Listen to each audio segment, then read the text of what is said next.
Hey, how you doing? This is Craig Beck from the StopDrinkingExpert.com, the website where we help problem drinkers around the world. In fact, a couple of 100,000 people now living happy, sober lives because of the course that I run there. And if you are interested in finding your own sober path, then the very first and best step that you take is to register for the next free quit drinking webinar at the address at the bottom of your screen. And I will talk you through my process and how it's so different to everything else out there and why it's so effective. Today, thank you to one of my members, Caroline, who sent me a link to a video of another therapist. I wanted to play you a little clip of that because I think it helps to hear the message from other people as well. You know, if you've been following me for a while and you've been doing my course, then you might get a little bit tired of hearing me bleat on about alcohol and my take on it. And I think it adds power to the message if you hear other people, especially other therapists that have been there, done it, and, you know, bought the t-shirt, so to speak. So we're going to play a little bit from this therapist called David Essel, and we're talking about moderation, because there is a big swathe of people who have the aspiration to somehow return to moderate drinking. Because, you know, nobody started out as an alcoholic. Nobody started out as a problem drinker. There was a time when we all were perfectly normal. We were the sort of goody two-shoes social drinkers that problem drinkers looked at and went, I wish I could be like them. Isn't that crazy to think about? There are people, you know, back in the day when I was in my 20s, who would look at me and go, wish I could drink normally like Craig. You see, we don't know where we're going on this journey. We don't know if we're going to be one of the people that lives their entire lives and never has a problem with alcohol. We don't know if we're going to be a hopeless alcoholic and we're going to lose everything because of this drug. We don't know that, you know, we're going to lose partners, we're going to lose children, we're going to lose friends and family and jobs and opportunities because of this drug. The only surefire way to know for sure that you won't be one of those people who are disastrously affected by it is to never touch it in the first place. But hindsight is a wonderful thing. So is it possible? Is it possible to have that utopia, to return to the point of moderate drinking? I don't think so. I hesitated because I was trying to think, in certain situations, in certain circumstances, could it be possible? And I just keep coming back to what this drug does and how devious it makes us as people. You know, it doesn't matter how much you promise your partner that this time it won't be a problem. This time you're going to stay in control of it. You'll only drink when they're watching. You'll only drink for social reasons. You'll never drink on your own. You make all these promises. But I know what this drug does to us. It turns us into liars, turns us into bad people. That's the truth of it. And so it doesn't matter what your intentions are when you start out on this moderation experiment. It doesn't matter how good your intentions are. The evil clown is going to twist you. And you're going to find that not only do you very quickly return to the level of drinking you were at the peak of your problem, but also you start lying again. You start lying to the people you love. You tell them that you haven't had a drink. You only drink when they're with you. You start sneaking drinks. You start topping up. You start hiding your drinking. It all comes flooding back. And so, of course, you are free to experiment. And I'm not the sort of therapist that will ever say to you, you must never drink again, because that's not my choice to make. It's not even my judgment to pass upon you. If you choose to drink again, that's your choice. It doesn't make you a bad person. It might be a bad decision. It doesn't make you a bad person. And you are free to experiment, of course. But part of this channel is passing on the wisdom of experience. And from dealing with hundreds of thousands of problem drinkers, I don't know any that have successfully returned to moderate drinking. In 12 years of doing this, nobody has ever got in touch with me and said, Craig, thanks for your course. It helped wonderfully. I'm only having a couple of glasses of wine a month now. everything's perfect, everything's rosy. I've literally become one of those people that can just have one drink. In 12 years, nobody's ever said that to me. That doesn't mean they're not out there, but I think the chances are really slim. So let's hear that from a different point of view. Let's hear from this therapist, David Essel, and see what his story is.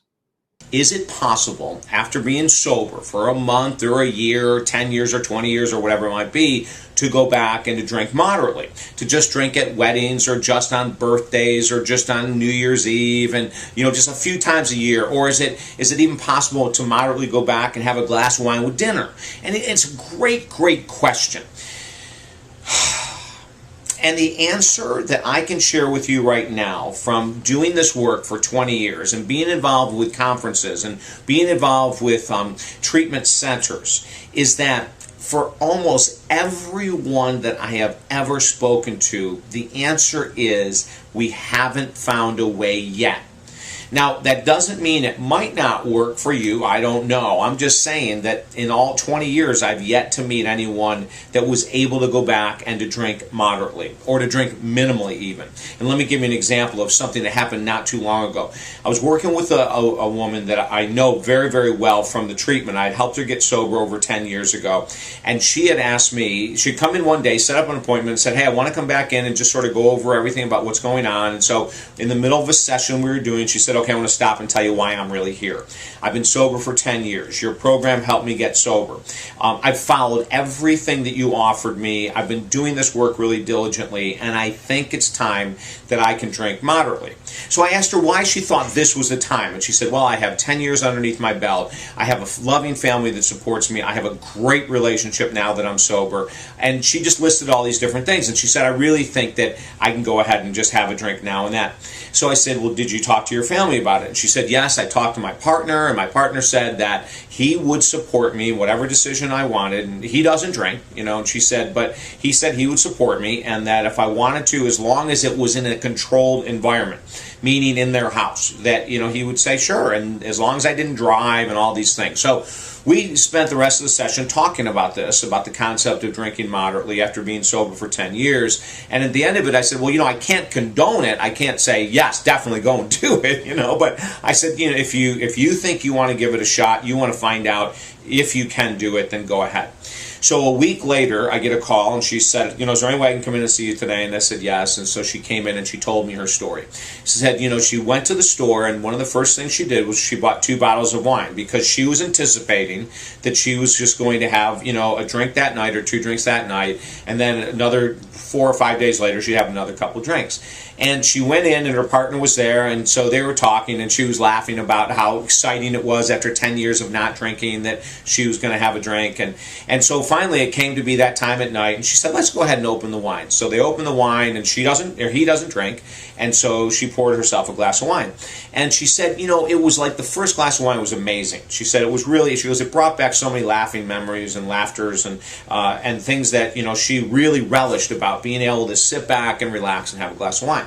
She said, so it was about a half an hour, and she finished the glass, and she turned to her partner and said, I'm just going to have one more. And he said, fine, as long as you stay in, you can have another glass of wine. So she had another glass of wine. And so she said, then she really started to feel this little bit of a buzz. And she said she was laughing, and she goes, I turned to my partner and said, I knew I could do this. I really knew I could.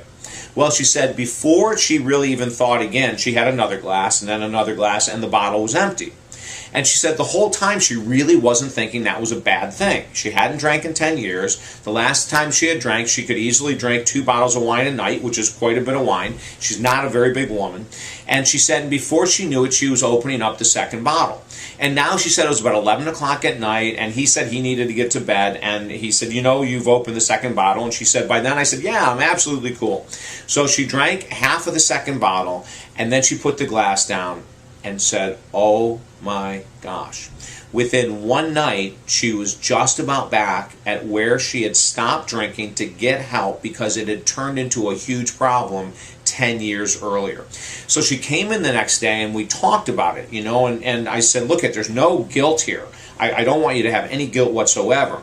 You were in a controlled environment. You were safe. You were with someone to watch over you. You tried it. It did not work. And then I went on to tell her some other stories of people that I know and have worked with that have been sober for 20 years, that have been sober for 11 years, that have been sober, and not one of them were able to drink moderately. Now, some people are going to blame this on emotional reasons, that we utilize alcohol as an escape.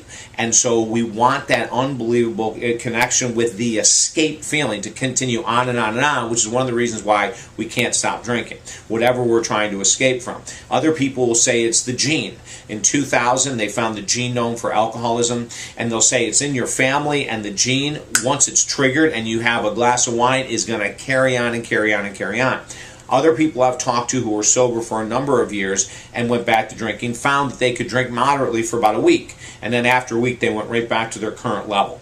But she sat there in amazement saying to me, 10 years ago when I stopped, I was at 1.5 to 2 bottles a day, and I can't believe the first day back in 10 years that I went right back to that level that I was at. And she said, that's all the books tell you. That's what you taught me 10 years ago. She said, everything is true. And she said, I thought I was old enough, big enough, smart enough in order to not fall victim to the disease. So, this is kind of just like one of those things that we share to people. I don't know if it's possible for anyone, quite frankly, to go back to moderate drinking once you are truly struggling with a heavy dependency or addiction to alcohol.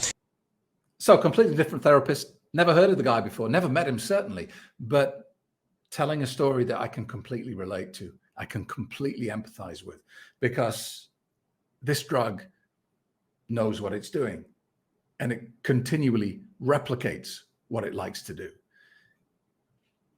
When I was drinking, at the peak of my drinking, I used to think it was just me. There was something wrong with me. I was a broken person. And the way I was feeling about alcohol was completely unique. I didn't think my habits and routines and what I was doing with alcohol was something that I could talk to anyone about, because I thought people would just look at me and go, weirdo, why are you doing that? And when I wrote the book, Alcohol Lied to Me, I wrote it and kind of just threw it out there. I didn't even think about it for 6 months. And, I did no marketing. I did no promotion. I just threw it out there and said, look, I've done this. If it helps, read it. If it doesn't, okay. After about 6 months, I started to get a little trickle of emails. And people kept saying the same thing over and over again. They said, I just read your book, and you just described my life as though you'd watched every minute of it. And I thought, oh, okay. So maybe what I was doing with alcohol and the way I was feeling wasn't unique to me. There are millions of people feeling like this. So alcohol is very good at doing what it does, killing people. And it's not smart. It's not clever. It's not coming up with unique new ways to kill people.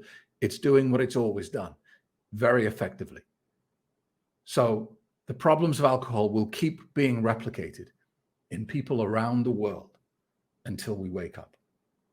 So thanks for watching. Thank you to David for that clip.